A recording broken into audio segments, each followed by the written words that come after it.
जैसे किसी electric field के भीतर किसी इलेक्ट्रिक चार्ज को रखा जाता है तो उस पर एक फोर्स लगता है, उसी प्रकार से अगर मैग्नेटिक फील्ड के भीतर किसी चार्ज को रख दिया जाए, चाहे पॉजिटिव चाहे नेगेटिव, तो उसके ऊपर भी एक फोर्स लगेगा जिसे मैग्नेटिक फोर्स कहेंगे। आज हम एक मैग्नेटिक फील्ड के भीतर चार्ज को रख करके और उसके ऊपर कितना फोर्स अप्लाई होता है इसके लिए फार्मूला डिराइव करेंगे। इसके लिए डेरिवेशन के प्रोसेस से एक्सप्रेशन पता करेंगे कि फोर्स का एक्सप्रेशन क्या होगा। एक बात और बता दें कि जब भी ये चार्ज स्टैटिक पोजीशन में होता है, मतलब रेस्ट में होता है, तो मैग्नेटिक फील्ड के भीतर उस पर कोई भी फोर्स नहीं लगता है। फोर्स लगना तभी स्टार्ट होता है जब वो चार्ज मोशन में आता है, यानी कि मूवमेंट जब उसका शुरू हो जाता है, जब वो चलना शुरू करता है किसी वेलोसिटी से, उसके बाद ही उसके ऊपर फोर्स लगता है मैग्नेटिक फील्ड के भीतर। जबकि इलेक्ट्रिक फील्ड के भीतर हमने पढ़ा था कि चार्ज को चाहे स्टैटिक पोजीशन में रख दो, चाहे मूविंग पोजीशन में रख दो, रेस्ट में रख दो या फिर मोशन में रख दो, तो फिर क्या होता है कि उसके ऊपर इलेक्ट्रिक फोर्स लगता था जो F बराबर क्यू ई के बराबर होता था। जो चार्ज की वैल्यू है वो और इलेक्ट्रिक फील्ड का जो मैग्नीट्यूड है वो दोनों को मल्टीप्लाई करने के बाद फोर्स की वैल्यू आती थी। यहाँ मैग्नेटिक फील्ड में हमें चार्ज को मोशन में लाना ही होगा, अदरवाइज इस पर फोर्स लगेगा नहीं। तो सबसे पहले एक मैग्नेटिक फील्ड बना लेते हैं और उसके भीतर चार्ज को रखेंगे। चार्ज के ऊपर कितना फोर्स लग रहा है उसको कैलकुलेट करेंगे। आज उसके लिए एक एक्सप्रेशन डिराइव करेंगे हम, और साथ ही साथ वो जो फोर्स लगेगा उसकी डायरेक्शन भी बताएंगे, क्योंकि फोर्स वेक्टर क्वांटिटी है, मैग्नेटिक फील्ड भी वेक्टर क्वांटिटी है। चार्ज जो मोशन करेगा, जो मूवमेंट करेगा, उसकी एक वेलोसिटी होगी, तो वेलोसिटी खुद एक वेक्टर क्वांटिटी है। कुल मिला जुला करके आज 3 वेक्टर के बारे में हम डिस्कशन करेंगे। एक तो वेलोसिटी, दूसरा मैग्नेटिक फील्ड और तीसरा फोर्स। तो सबसे पहले एक अपना बना लेते हैं कि असल में 3 वेक्टर्स हैं। तो सबसे पहले एक प्लेन बना लेते हैं जिसमें x और y प्लेन हो इस तरीके से। ये मान लेते हैं x एक्सिस है और ये y एक्सिस है, ये इसका ओरिजिन है। एक z एक्सिस भी बना लेते हैं यहाँ पर, और हम इस डायरेक्शन में x की डायरेक्शन में b को रखते हैं। ये मैग्नेटिक फील्ड है, ठीक है। इस डायरेक्शन में मैग्नेटिक फील्ड की डायरेक्शन है पॉजिटिव x डायरेक्शन में, और ये z एक्सिस है, ये z एक्सिस है, ये x एक्सिस है। अगर हम बात करेंगे तो ये नेगेटिव पॉजिटिव का तो ये पॉजिटिव होगा, और ये y एक्सिस है, y एक्सिस, ठीक है। तो z एक्सिस के अलॉन्ग हम लेते हैं इसके मूवमेंट को, चार्ज के मूवमेंट को। और ध्यान देना है चार्ज का मूवमेंट जो हम यहाँ पर बात करेंगे वो अपना पॉजिटिव चार्ज होगा, ठीक है। नेगेटिव चार्ज के लिए भी अपना फोर्स तो लगेगा उसके ऊपर भी, चार्ज चाहे नेगेटिव हो चाहे पॉजिटिव फोर्स लगेगा ही। लेकिन अभी फिलहाल हम क्या करेंगे, एक पॉजिटिव चार्ज लेंगे जो इस डायरेक्शन में मोशन कर रहा है और इसकी वेलोसिटी यहाँ इस डायरेक्शन में है, z की डायरेक्शन में, ठीक है। ये तीनों एक्सिस परपेंडिकुलर है एक दूसरे के।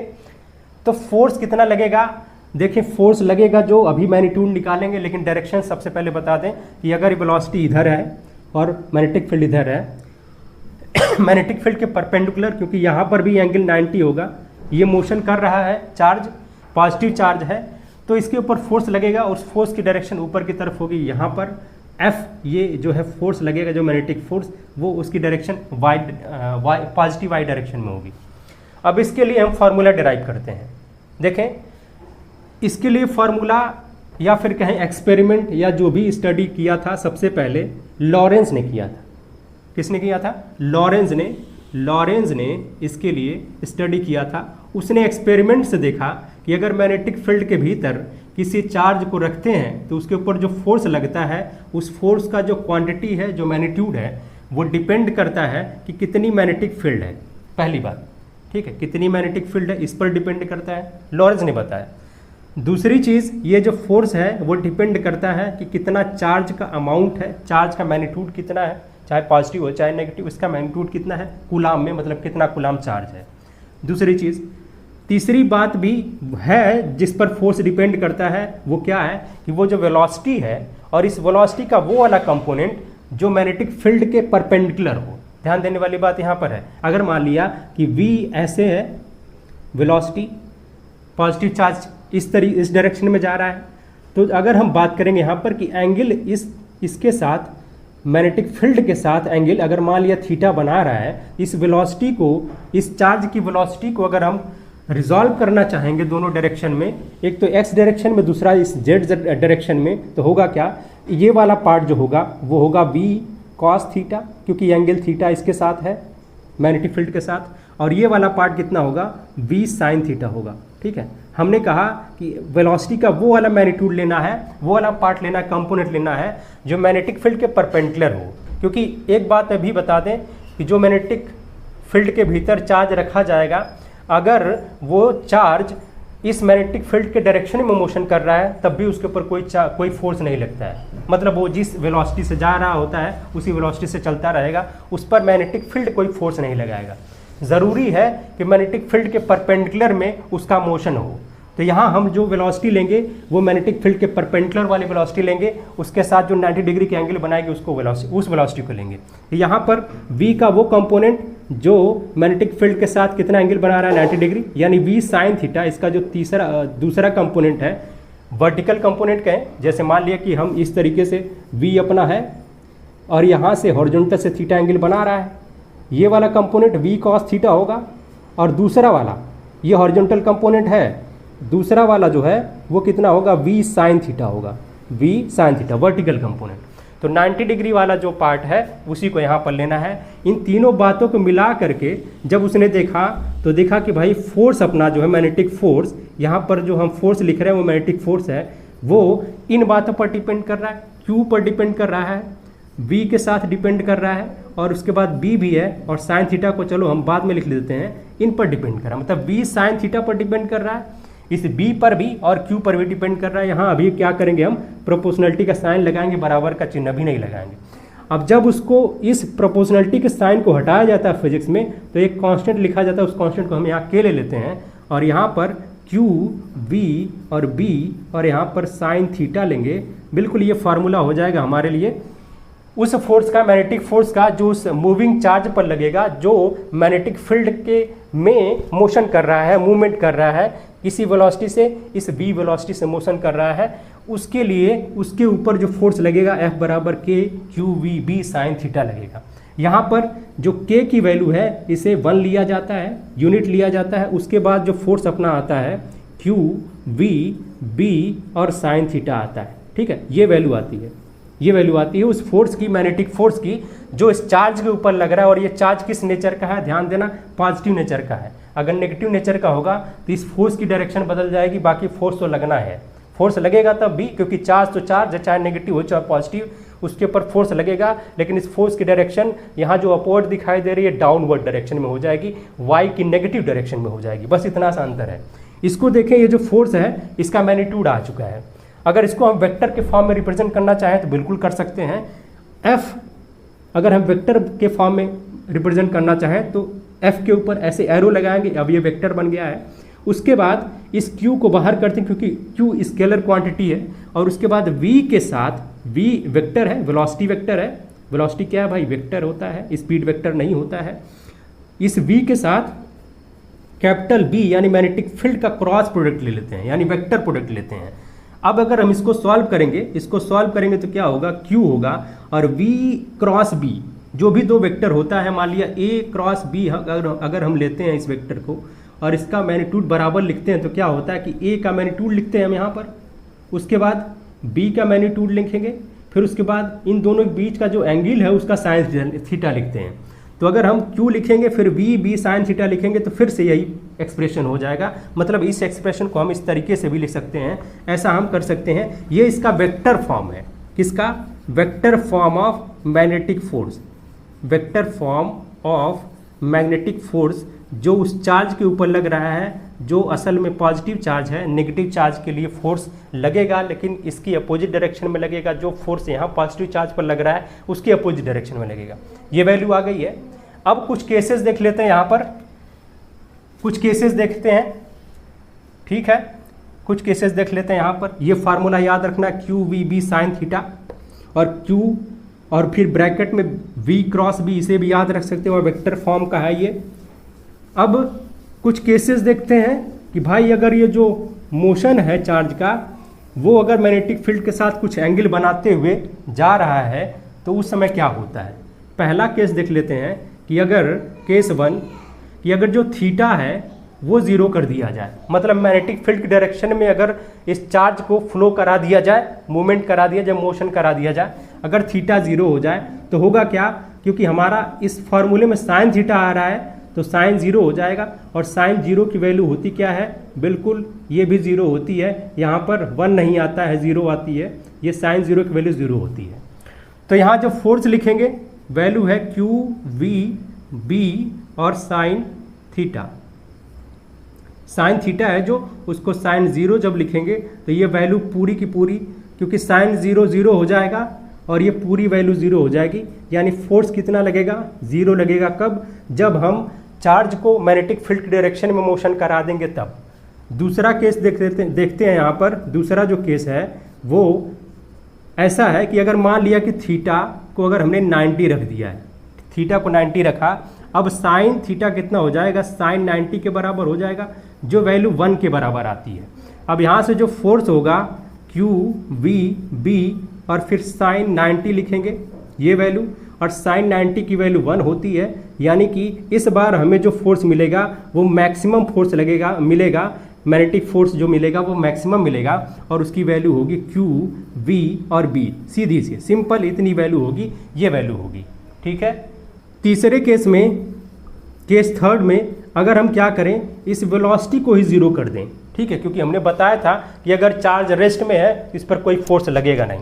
v बराबर 0 कर देंगे तो अपना जो फोर्स है, क्योंकि q v b sine theta है, इसका एक्सप्रेशन फार्मूला अभी अभी आया है, लॉरेंज ने बताया था उसके हिसाब से आया है। जब v 0 कर देंगे तो यहाँ पूरा एक्सप्रेशन राइट में 0 हो जाएगा, यानी f बराबर फिर से 0 मिलने लगेगा, कोई फोर्स नहीं लगेगा उस चार्ज के ऊपर जब उसकी वेलोसिटी 0 होगी, यानी वो रेस्ट में होगा। ठीक है, किस में होगा, ये रेस्ट में होगा, यानी स्टैटिक पोजीशन में होगा। उस केस में उस चार्ज के ऊपर चाहे पॉजिटिव हो, चाहे नेगेटिव हो, चाहे इलेक्ट्रॉन हो, चाहे प्रोटॉन हो, कुछ भी हो, उसके ऊपर कोई फोर्स नहीं लगेगा। दो केसेस में फोर्स 0 हुए, अगर मैग्नेटिक फोर्स की फील्ड की डायरेक्शन में है मोशन, और या फिर वेलोसिटी 0 हो जाए तो फोर्स अपना 0 हो जाएगा, मैग्नेटिक फोर्स की वैल्यू 0 हो जाएगी। मैक्सिमम कब मिलेगा, जब थीटा 90 हो, यानी कि मैग्नेटिक फील्ड के साथ जो एंगल बन रहा है इस मोशन का, चार्ज के मोशन का, वो 90 डिग्री के साथ मोशन बन रहा है। मतलब मैग्नेटिक फील्ड से 90 डिग्री एंगल बनाते हुए वो जो चार्ज है वो दौड़ रहा है, मूव कर रहा है, मोशन कर रहा है। ठीक है, अब इसकी डायरेक्शन देख लेते हैं। डायरेक्शन कैसे निकालते हैं हमने बताया, तो इस तरीके से निकालते हैं। बाकी ये कैसे पता चला, क्योंकि यहाँ पर हमने देखा है अभी अभी फोर्स जो हमने लिखा था, फोर्स की वैल्यू लिखी थी, Q लिखा था, फिर V और फिर क्रॉस में B हुआ था। ठीक है, ये वैल्यू हुई थी। मतलब V, ये जो वेलोसिटी और ये मैग्नेटिक फील्ड है, इसका क्रॉस प्रोडक्ट यानी कि वेक्टर प्रोडक्ट यही होता है। तो मान लेते हैं कि कोई दो वेक्टर है A और B। ठीक है, A क्रॉस B मान लिया C वेक्टर के बराबर है, तो A क्रॉस B का डायरेक्शन यानी कि C वेक्टर का डायरेक्शन कैसे आता है, ये जो दोनों वेक्टर हैं जिस प्लेन में रहते हैं उस प्लेन के परपेंडिकुलर C वेक्टर की डायरेक्शन आती है। बिल्कुल ऐसे ही अगर यहाँ V है और ये B है, ठीक है, मान लिया कि ये दोनों इस प्लेन में हैं, ये प्लेन है, ये X वाला और ये Z वाला।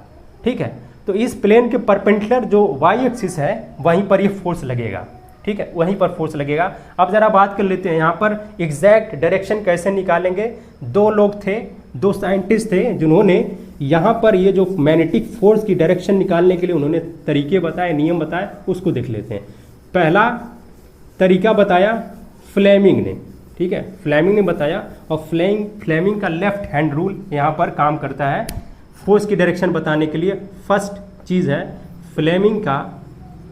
फ्लेमिंग्स लेफ्ट हैंड रूल, इसके बाएं हाथ का रूल। इससे हम क्या करते हैं, इस फोर्स की डायरेक्शन पता करते हैं फ्लेमिंग के बाएं हाथ के रूल से। इन्होंने क्या कहा कि अगर हम लेफ्ट हैंड की 4 फिंगर और ये मिडिल फिंगर और ये थंब को कुछ इस तरीके से स्प्रेड करते हैं, फैलाते हैं, और ये वाला जो 4 फिंगर है वो B यानी कि मैग्नेटिक फील्ड की डायरेक्शन को दिखाता है, और ये जो मिडिल फिंगर है, मिडिल फिंगर ये करंट की डायरेक्शन को दिखाता है। अब बताएं करंट की डायरेक्शन कहाँ से आ गई, क्योंकि चार्ज मूव कर रहा था, क्योंकि चार्ज मूव करेगा तब भी तो करंट प्रोड्यूस होती है, इलेक्ट्रॉन के मोशन से ही तो करंट फ्लो करती है। अब अगर ये करंट की डायरेक्शन ये है तो इलेक्ट्रॉन किधर फ्लो कर रहे होंगे भाई, इलेक्ट्रॉन इधर इसके अपोजिट डायरेक्शन में फ्लो करने होंगे।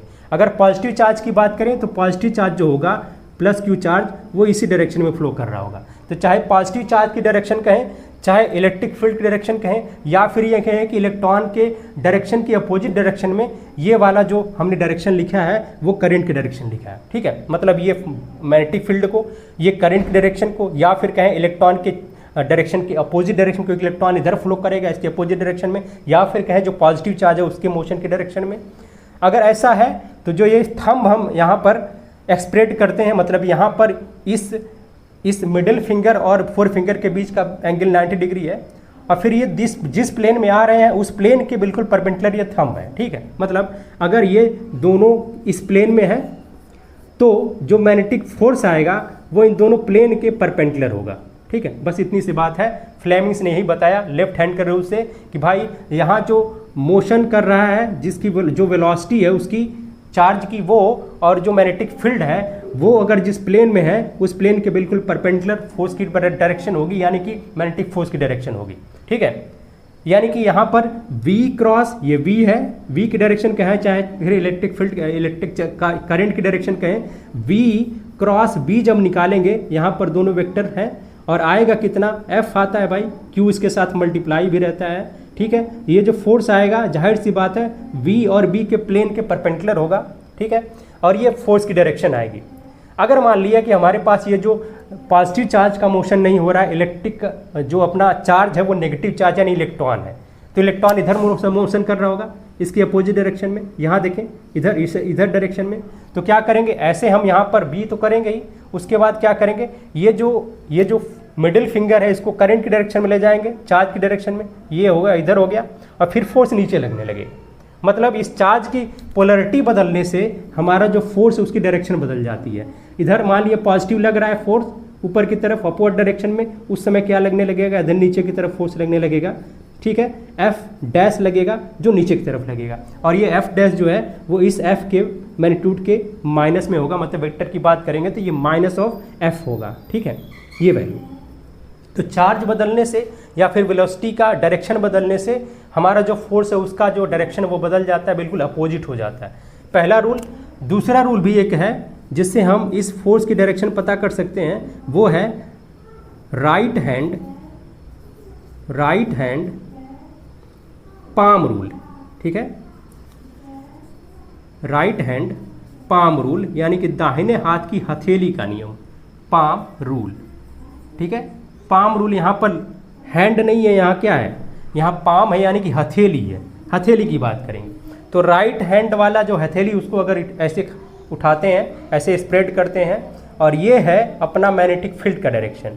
ठीक है, ये मैग्नेटिक फील्ड का डायरेक्शन है, और ये है अपना, ये डायरेक्शन है वेलोसिटी का। जब ये वेलोसिटी का डायरेक्शन है, मतलब जिस डायरेक्शन में मोशन कर रहा है अपना जो चार्ज है वो, और ये मैग्नेटिक फील्ड की डायरेक्शन है, दोनों के बीच 90 डिग्री, दोनों के बीच हमने 90 डिग्री एंगल बनाते हुए यहाँ पर स्प्रेड किया हुआ है। तो जो फोर्स होगा वो इस प्लेन के, इस हथेली के बिल्कुल परपेंडिकुलर होगा, ऊपर की तरफ होगा। ठीक है, नीचे भी हो सकता है, अगर ये वेलोसिटी हमने पीछे की तरफ कर दिया, ये वेलोसिटी को हमने चेंज कर दिया तो ऐसा होगा। ठीक है, ध्यान देने वाली बात यहाँ पर। तो राइट हैंड पाम रूल भी यही कहता है कि अगर हमारे पास इस तरीके से हमने क्या किया है, उंगली को इस तरीके से स्प्रेड किया हुआ है, और अंगूठे का ये डायरेक्शन है, अंगूठे का इधर B दिखाया जा रहा है, इधर B है, और इधर क्या है, इधर V है, वेलोसिटी है उसकी। तो होगा क्या, इसके बिल्कुल परपेंडिकुलर जो आएगा वो फोर्स की डायरेक्शन आएगी, मैग्नेटिक फोर्स की डायरेक्शन आएगी। तो हमने यहाँ पर डायरेक्शन भी देखा, कुछ नहीं था, बिल्कुल बेस क्या था कि दो वेक्टर है V और कैपिटल B, दो वेक्टर है, तो दोनों वेक्टर के परपेंडिकुलर डायरेक्शन में अपना जो है तीसरा वेक्टर आएगा, और तीसरा वेक्टर फोर्स है, तो फोर्स की डायरेक्शन इन दोनों वेक्टर के प्लेन के परपेंडिकुलर होगी। ठीक है, वो बात अलग है कि अगर हमने V की डायरेक्शन बदल दी तो जो फोर्स है उसकी डायरेक्शन भी बदल जाएगी, अपवर्ड से डाउनवर्ड हो जाएगी। ठीक है, तो हमने ये बिल्कुल आसान तरीके से ये देखा है कि भाई यहाँ पर आसानी से हमने इसका डायरेक्शन भी निकाला है, और अगर कोई चार्ज मूव कर रहा है मैग्नेटिक फील्ड में तो उस पर जो फोर्स आता है उसका मैग्नीट्यूड निकाला, उसका डायरेक्शन भी निकाला, सब कुछ निकाले भाई यहाँ पर हमने। अब एक एग्जांपल से समझते हैं, ये जो फार्मूला हमारे पास आया उस फार्मूले को कैसे अप्लाई करेंगे इसको समझते हैं। ये एग्जाम्पल हमारे पास, इसको पहले पढ़ते हैं फिर उसके बाद इसको सॉल्व करते हैं। An alpha particle is projected with a velocity, ये V की वैल्यू दी गई है और ये वेक्टर फॉर्म में दिया गया, ध्यान रखने वाली बात है। ये I डायरेक्शन, यहाँ पर I कैप लिखा हुआ, मतलब ये X, पॉजिटिव X डायरेक्शन में इसका डायरेक्शन है, किसका, वेलोसिटी का। अल्फ़ा पार्टिकल है ये, ठीक है। अल्फ़ा पार्टिकल हम जानते हैं हीलियम के न्यूक्लियस को कहा जाता है alpha particle. Into a region in which magnetic field, ये मैग्नेटिक फील्ड का वैल्यू दिया गया है, अभी वेक्टर फॉर्म में दिया गया है, 0.4 tesla I plus 0.3 tesla J exist, जहाँ पर ये मैग्नेटिक फील्ड एग्जिस्ट कर रही है। Calculate the acceleration of the particle if its charge to mass ratio, ये चार्ज और मास का रेशियो दिया गया है। मतलब यहाँ पर अगर हम बात करें तो चार्ज जो भी है अल्फ़ा पार्टिकल के ऊपर वो, और उसका मास जो है इसका रेशियो दिया गया है, ठीक है। तो जहाँ कहीं अगर Q/m हमारे पास आ जाएगा तो वहाँ हम ये वैल्यू रख देंगे, बेधड़ल्ले ये वैल्यू रख देंगे, ठीक है, बेधड़क ये रख देंगे, और आसानी से थोड़ा सा कैलकुलेशन हमारा और आसान हो जाएगा। तो चलते हैं सॉल्व करते हैं इसमें। फोर्स सबसे पहले देखें, एक्सेलरेशन निकालना है हमको, तो एक्सेलरेशन कहाँ आता है, फोर्स के एक्सप्रेशन में आता है, F=ma आता है, ठीक है। और फोर्स हम आसानी से यहाँ से निकाल सकते हैं, ठीक है। तो हम सबसे पहले क्या करते हैं, मैग्नेटिक फोर्स निकालते हैं, जिसकी वैल्यू क्या है, कैपिटल F को अगर हमने यहाँ पर फोर्स को वेक्टर के फॉर्म में लिखा है तो Q और फिर V इंटू क्रॉस B ऐसे लिखते हैं ना, V क्रॉस B ऐसे लिखते हैं। ये वेक्टर फॉर्म है किसका, फोर्स का, मैग्नेटिक फोर्स का। क्योंकि ये वेक्टर में सब कुछ दिया हुआ तो हमें ये फॉर्म लिखना ही पड़ेगा, अदरवाइज क्या होता, वैल्यू इसकी हम जानते हैं कि Q, V और B और साइन थीटा होती है, ठीक है। किसकी वैल्यू होती है, ये सीधा सा जो मैग्नीट्यूड होता है F का, मैग्नेटिक फोर्स का, उसकी वैल्यू होती है। अगर मैग्नीट्यूड पूछता तो ये वैल्यू होती, बाकी अगर यहाँ पर डायरेक्शन वगैरह सब कुछ मैटर कर रहा है क्योंकि वेक्टर के फॉर्म में दिया गया है तो ये वैल्यू, ये फार्मूला यूज़ करेंगे। वैल्यू रखते हैं यहाँ पर, Q की वैल्यू जो भी है उसे रखते हैं, अभी छोड़ देते हैं। बाकी क्या है यहाँ पर देखते हैं, Q की वैल्यू ऐसे ही छोड़ देते हैं, V क्रॉस B करना है, ये वेलोसिटी है और उसके बाद इसके साथ इसका क्रॉस करना है। तो वेलोसिटी को पहले लिख लेते हैं, बड़ा ब्रैकेट बना लेते हैं, और उसके बाद 3 × 10⁵ लिखते हैं, वेलोसिटी है ये। इसके साथ आई कैप लगा हुआ, मतलब ये पॉजिटिव एक्स डायरेक्शन में है इसकी वेलोसिटी। क्रॉस करेंगे, फिर उसके बाद ये चीज़ पूरा लिखा हुआ है, इसको लिखेंगे। चलें यहाँ पर हम यहाँ पर करली ब्रैकेट लगा देते हैं क्योंकि बड़ा ब्रैकेट पहले लगा चुके हैं। 0.4 टेस्ला में, और उसके बाद आई है ये आई कैप प्लस 0.3 टेस्ला है, और उसके बाद यहाँ जे कैप है, और फिर ये ब्रैकेट जो है अपना करली वाला बंद करके और फिर बड़े ब्रैकेट को भी बंद कर दिया जाएगा, ठीक है। अब हम क्या करेंगे, इसका मल्टीप्लाई इसके साथ करेंगे, इसके साथ करेंगे, और ध्यान देंगे क्योंकि ये जो यूनिट वेक्टर्स हैं आई जे, इसका मैटर भी हमें सॉल्व करना है।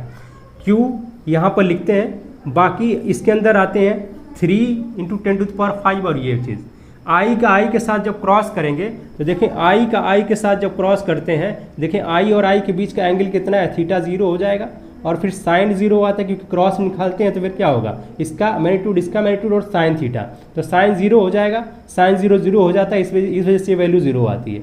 जब आई के साथ क्रॉस करते हैं जे का, तो इनके बीच का एंगल 90 है, तो वैल्यू आती है k के बराबर, ठीक है। एक अलग वेक्टर आता है यूनिट वेक्टर जो z डायरेक्शन में होता है, पॉजिटिव z डायरेक्शन में, और ये k, इसकी वैल्यू k आती है। तो बस यहाँ पर आई जे का मैटर है, तो इससे हमारा सॉल्व हो जाएगा, ठीक है। इतने से हमारा काम चल जाएगा, ठीक है, इतने से बिल्कुल काम चल जाएगा। अब इसको सॉल्व करते हैं, यहाँ इसको मल्टीप्लाई करते हैं, 0.4 के साथ 3 का मल्टीप्लाई करेंगे तो यहाँ पर आएगा 1.2 10⁵, और उसके बाद आई का आई के साथ क्रॉस है यहाँ पर, तो ये वैल्यू पूरी क्या होगी, ये वैल्यू 0 हो जाएगी, तो ये सब कुछ 0 हो जाएगा, प्लस लिखेंगे, इसका मल्टीप्लाई इसके साथ करना है, 3 का 0.3 के साथ 0.9 आएगा, उसके बाद ये आई है और उसके बाद क्रॉस में जे है, ये दोनों वेक्टर्स हैं, ये दोनों वेक्टर मल्टीप्लाई होकर क्रॉस इसका वेक्टर होकर के क्या मिल जाएगा, के मिल जाएगा। मतलब हमारे पास ये वैल्यू तो 0 हो चुकी है, यहाँ आया क्या है, क्यू आया है, और पॉइंट में 9 आया है, और उसके बाद क्या आया है, के, ये यूनिट वेक्टर आया, ये एफ की वैल्यू आई है, ठीक है, वैल्यू आ गई, ये के आया हुआ है। आप ऐसे कर सकते हो, यहाँ पर ये जो 0.9 है, उसके बाद यहाँ पर क्यू लिखो, और उसके बाद क्या, के जो आया था यूनिट वेक्टर ये लिख दो, ठीक है, ये वैल्यू आ गई है। अब हमें पता है कि एफ बराबर में होता क्या है कि एम ए होता है। अगर एक्सेलरेशन निकालना है, एक्सेलरेशन निकालना, तो ए बराबर क्या होगा, यहाँ पर एम, एफ अपान में क्या होगा, एम होगा, और ये f की वैल्यू तो है हमारे पास 0.9 q है, और k लिखा हुआ है यहाँ पर, और उसके बाद नीचे में m लिखना है। ये जो q/m फिर से आ गया यहाँ पर, ये वैल्यू तो हमारे पास है पहले से 4.8 10⁻⁷, इसकी जगह पर 4.8 10⁻⁷ रख देंगे। और देखें एक चीज़ यहाँ पर भूल गए हम, क्या है कि 3 से हमने इसमें मल्टीप्लाई तो किया ही, लेकिन साथ में ये 10⁻⁵ था, ये हम यहाँ पर मिस कर दिए हैं, तो 10⁻⁵ भी यहाँ पर लिख लेंगे। 10⁻⁵ भी यहाँ पर लिखना है, इसे मिस नहीं करना है। यहाँ पर हो जाएगा 10⁻⁵ और उसके बाद यूनिट वेक्टर k। इसको जब सॉल्व करेंगे Q/m हमारे पास है पहले से 4.8 10⁻⁷, और इसके साथ जब 0.9 इंटू 10⁵ इंटू अपना जो 4.8 है इसको 10⁻⁷, ये वैल्यू जब मल्टीप्लाई किया जाएगा और फिर k है, ये एक्सेलरेशन की डायरेक्शन में, फोर्स की डायरेक्शन जिधर होगी एक्सेलरेशन भी उधर ही जाएगा। अब ये जो 0.9 है और इसको जब मल्टीप्लाई करेंगे तो आएगा 4.32 और 10⁻12 आएगा, और उसके बाद ये वैल्यू जो आई है वो एक्सेलरेशन की वैल्यू आई है, होगा क्या, मीटर/सेकंड²। और उसके बाद हम इस के वेक्टर को भी लिखेंगे, क्योंकि एक्सेलरेशन हमारा क्या है, अपना एक वेक्टर है। ए की वैल्यू जो होगी यहाँ पर एक्सेलरेशन के फॉर्म में लिख देते हैं 4.32 10⁻12 मीटर/सेकंड², और उसके बाद के कैप। ठीक है, ये डायरेक्शन भी बता रहा है कि फोर्स की डायरेक्शन में ये एक्सेलरेशन की डायरेक्शन भी होगी। तो ये था, आज हमने देखा कि अगर कोई मैग्नेटिक फील्ड के भीतर में कोई चार्ज, चाहे पॉजिटिव हो, चाहे नेगेटिव हो, चाहे इलेक्ट्रॉन हो, चाहे प्रोटॉन हो, चाहे कोई अल्फा पार्टिकल हो, कुछ भी हो, अगर उसके पास चार्ज, अगर वो मूव कर रहा है और मैग्नेटिक फील्ड की परपेंडिकुलर डायरेक्शन में मूव कर रहा है, तो उसके ऊपर फोर्स लगेगा। उस फोर्स की वैल्यू हमने बताया QVB sin थीटा होती है, या फिर Q और ब्रैकेट में V×B करके हम इसको भी रिप्रेजेंट कर सकते हैं, वेक्टर फॉर्म में रिप्रेजेंट कर सकते हैं। यहाँ देखा हमने कि 3 वेक्टर्स हैं, V, कैपिटल V और F, और 2 वेक्टर का क्रॉस प्रोडक्ट यानी कि वेक्टर प्रोडक्ट का जो रिजल्टेंट आता है, जो वैल्यू आती है, वो इन दोनों वेक्टर के प्लेन के परपेंडिकुलर होता है। तो जो फोर्स आया था वो V यानी कि वेलोसिटी और मैग्नेटिक फील्ड इन दोनों के प्लेन के परपेंडिकुलर आ रहा था, हमेशा आ रहा था। उसमें भी क्या था कि अगर हमने वेलोसिटी को उसकी डायरेक्शन अपोजिट कर दी, या फिर जो करंट फ्लो कर रही है उसकी डायरेक्शन को अपोजिट कर दिया, तो फोर्स भी क्या होगा, अगर अपवर्ड है तो डाउनवर्ड हो जाएगा। बस इतना था। आज हमने ये पूरा मैग्नेटिक फील्ड के भीतर एक चार्ज के ऊपर फोर्स को डिस्कस किया है और उसके लिए फार्मूला डेराइव किया है, और डेरिवेशन के प्रोसेस को हमने बहुत आसान तरीके से किया है। आई होप कि आप सबको ये बहुत अच्छे तरीके से समझ में आ गया होगा। अगर कोई डाउट है थोड़ा बहुत, तो आप कमेंट बॉक्स में हमें कमेंट कर सकते हो, हम उस डाउट को ज़रूर क्लियर करेंगे। और फिर मिलते हैं एक नए टॉपिक के साथ नेक्स्ट टाइम, नेक्स्ट वीडियो में।